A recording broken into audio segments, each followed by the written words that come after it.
Dearest, gentle reader, it's been a winter since our last podcasting, and the ton of leadership is out again for this season as we don our finest frocks with pinkies up for our delightful sips in this next episode. We will learn who will be the diamond of the leadership ball. But no royalty can decide who sparkles on this occasion in the rarest of leadership light. Only you, dear reader, can decide who is the fairest leader of them all. Hi, I'm Carlin Holbrook. I'm a John Maxwell Team certified coach, teacher, trainer, speaker, published author, and influencer with more than 25 years of global leadership experience. If there's one thing I've seen firsthand time and time again, it's that the best leaders inspire others to follow their purpose and their passions, while the influence of a bad leader can literally tear down people's potential. Join me for a few sips of leadership tips that will help you become a better leader by first conquering the hardest person to lead, you. Oh, I couldn't help but have a little fun at the start of this episode. For Bridgerton fans out there, if you're watching the show or you've read the books, I have not read the books. I do enjoy the show. It's a little saucy. It's a very good brain candy. I like period pieces, and this one's interesting to me because it's a period piece, but obviously takes quite a few liberties with how it portrays the people and the music and the costuming and everything. But anyway, it's just good fun. Well, I thought I would continue our leadership in pop culture, and Bridgerton was giving me some really good vibes this season. I'm going to do my best to avoid spoilers, but I make no promises because I do not always script myself on these things. Actually, most often I don't, because I turn on the mic and let it flow, let it go. So that's just your fair warning, my fair leader sippers out there. So this season on Bridgerton, I would actually say overall the story of Bridgerton. So if you're not familiar, it's okay. You don't have to turn it off.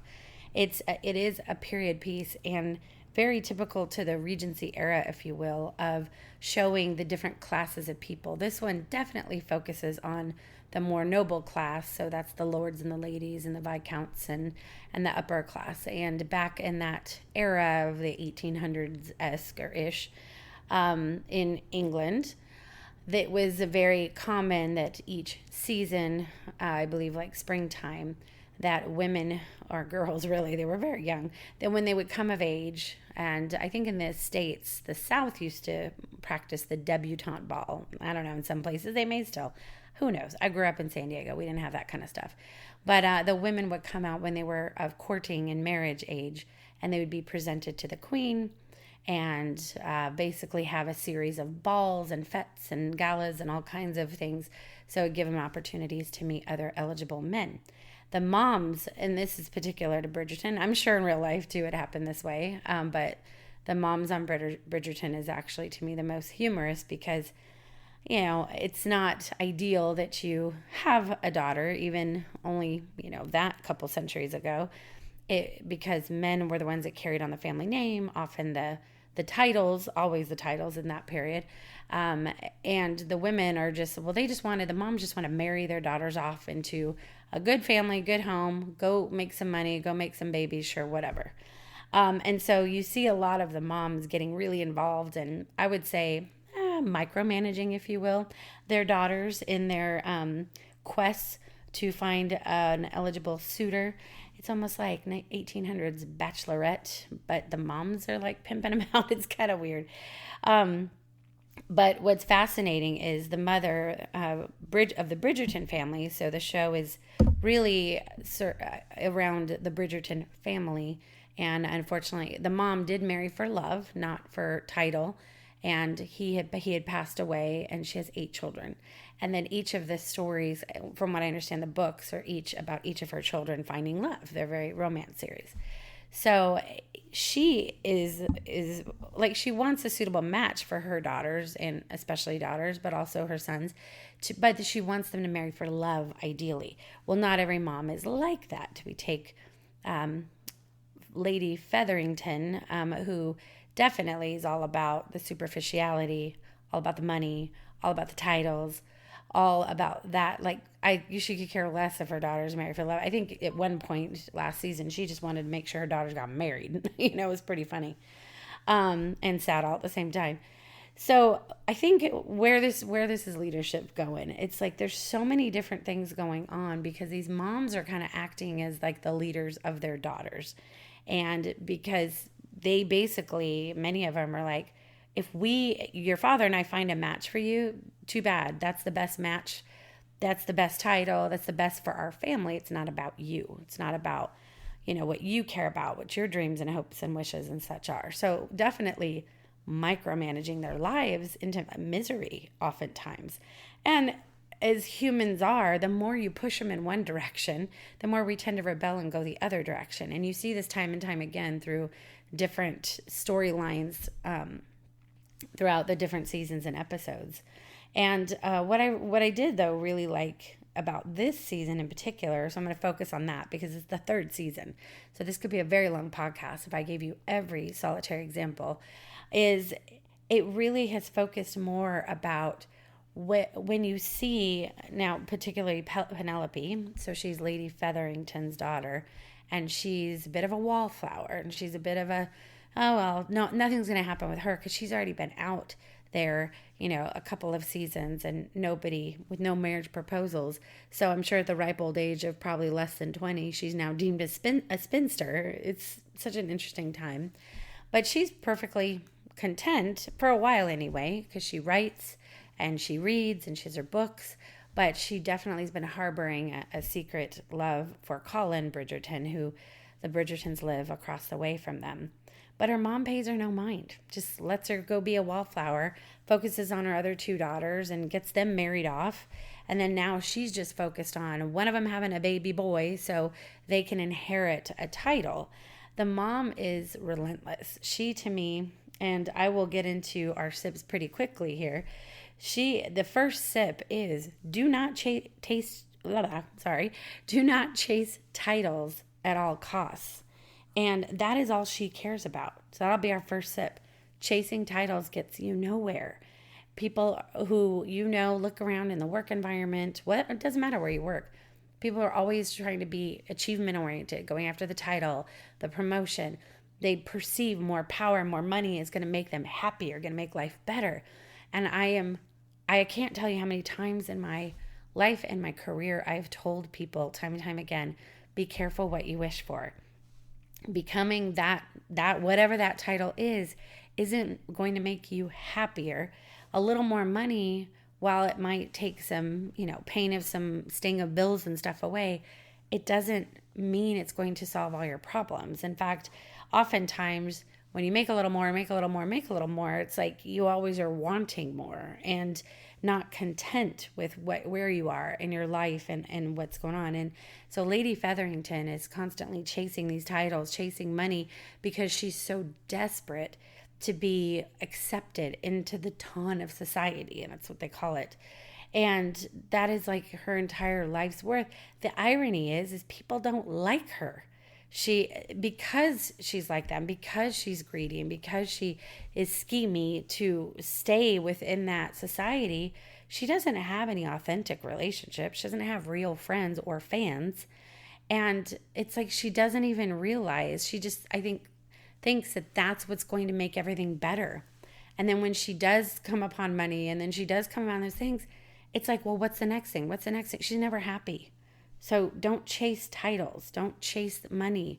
That is not what's going to be contentment in your life. Find purpose, find meaning, find ways to add value to the people around you. That's where real accomplishment comes.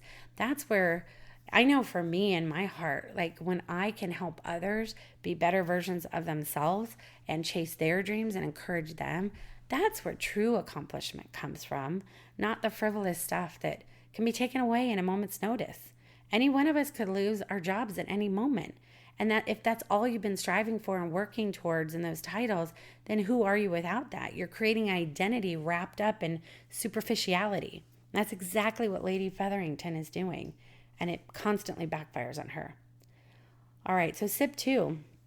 Queen Charlotte, who is based on actual Queen Charlotte, She is the one all the debutantes are presented to each season. And in Bridgerton anyway, she gives her eye roll or smile or, like if she seems impressed by you, that is said to be believed that then, oh, that'll be more likely for them to get a suitor because this girl impressed the queen. And in the first season, she was so impressed with one of the girls, she dubbed her the diamond of the season. And then each of the seasons after that, people keep expecting her to choose a diamond. And what I love about Queen Charlotte is into season 3, she's like, maybe I don't want to choose a diamond. I don't want people to always do what's expected, what people expect of me. And I love that about her. And I think that's an important leadership trait for us to consider, is because if you're also always chasing what people expect of you, and that's what you're constantly trying to strive for and trying to operate against, it's going to make you, well, first you're going to lose your identity completely. You're going to lose your individuality completely. And if you're always trying to please others, then you're never going to please anybody because you can't possibly. I mean, Queen Charlotte's character is, she always does the opposite of what people expect her to do. I mean, she never left her husband even with his dreaded illness. She doesn't always choose the diamond of the ball just because she did once and society expects her to. And then she's also, people expect her to befriend certain people, but she's very smart about who she invites into her inner circle, not just anybody. She's very selective, and she also finds intrigue from people who maybe balk a little bit the societal norms and etc. So, I mean, she stays as such an intriguing character because she does things you don't necessarily always expect a queen to do while still maintaining the image of the queen and the rule of the people. And so I think it's amazing that, her and then the relationship she has with Lady Danbury, who is also a close friend, she lets her more into her inner circle, but still in somewhat guarded ways. And I think of this as the leadership lesson in this is you do need to be choosy about who you bring into your inner circle. But it's not meant to be that I'm better than those people, so I'm going to be elitist and I'm going to just pick these few people because they're the ones that can help me get to the next level or achieve something or whatnot. That's not what I'm talking about. Our inner circles should be a circle of trust, but they all should act as sort of your board of advisors or board of directors, if you will, in your life. And always, having confidants, people you trust, but not yes people. Not yes people are going to constantly just go, oh, like, yes, your majesty. And, oh, that's a great idea. Sure, jump off that bridge. Great idea. Or, oh, go down that weird path. Or stay in the abusive relationship. Sure, if that's what you want, you do you, boo. I mean, that is like such a bad way to be a friend. And I would hate as a leader to have people who are just yes people around me. And what I love about Lady Danbury and Queen Charlotte is Lady Danbury is very respectful, but she speaks her mind, and she definitely steers the queen into, directions that's like, maybe this would be better for you, queen, something to think about, something to consider. And I think that's so important is we have our inner circle and people who we trust. Be selective for sure, and not in a snotty way, but just because you shouldn't completely pour your heart and guts out to every single person you meet. It should be, confidants and confidence and people that you can trust who are also going to call you out when you need feedback or you might be heading towards a cliff or a bad place. I mean, I definitely want people to tell me like, hey, hold on, you're missing this, and someone who can call you out on your blind spots. We all need that. That is so important. All right. Well, final sip is there's a quote from Lady Whistledown. Lady Whistledown is the societal papers, author, and she always starts things off with, dear gentle reader or dearest readers, which is why, if you don't watch the show, is why I did my opening the way I did. It's actually narrated by Julie Andrews, so gosh, she's got the most amazing voice. And she always gives her point of view on what's going on during the season, after each gala, after each ball, gossip column, if you will, right? But one of the quotes she said I thought was so amazing is because Penelope, the wallflower, the person knowing her mom dismissed, her sisters make fun of, and kind of just threw her off to the side, is Lady Whistledown actually says about her, the truth is that which some dismiss as common rock, time reveals to be precious stone. And I thought, what an amazing quote, because is there someone from a leadership perspective, there's someone on your team or in your life or a peer or a friend or a family or anybody that you're dismissing because they seem maybe just common rock? Is there someone who is a diamond in the rough who just needs someone to believe in them, someone to give them a chance to shine, someone to come alongside them, recognize that maybe they feel lack of confidence, maybe they're quieter and they're more introverted and you've dismissed them because they don't have a strong presence in meetings and they don't bring themselves and they're not the first person to talk in a room. Is there someone that you're dismissing? And is there somebody who maybe has precious stone that just needs to be revealed? They just need someone to come alongside them and believe in them, help them maybe with imposter syndrome or confidence, or give them a project and help them from behind the scenes, work that project and that, opportunity to let them shine in front of other people. As Lady Whistledown says, Penelope the wallflower in season 3, and again, I'm trying to avoid the big spoilers as much as I can, but she gives herself a makeover. And Lady Whistledown's paper says, I do not fear change, I embrace it.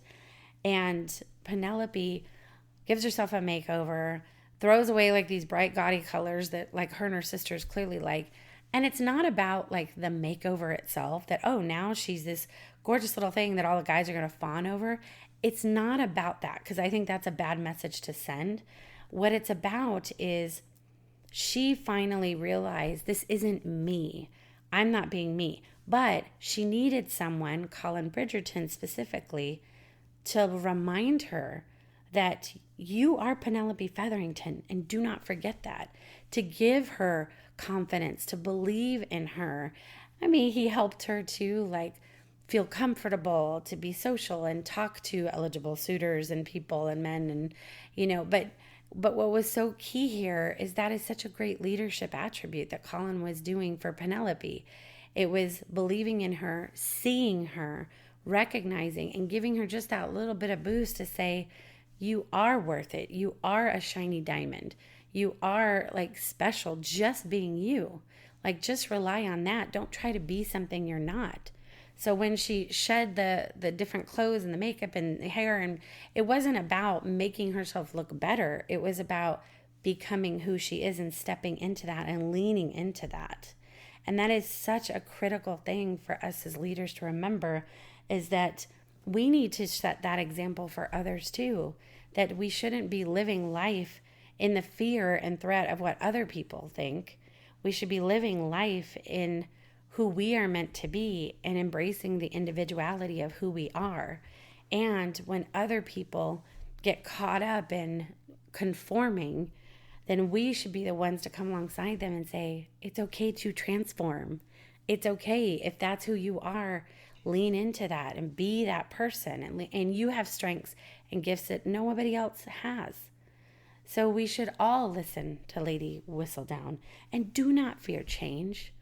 Embrace it, as long as that change is changing more into who you are meant to be. We must stop chasing what social media thinks we should be. Stop chasing what the tone of society expects us to be, thinks we should be, and be who we are. Remember what Colin Bridgerton said. You are, insert your name here, Penelope Featherington, and do not forget that.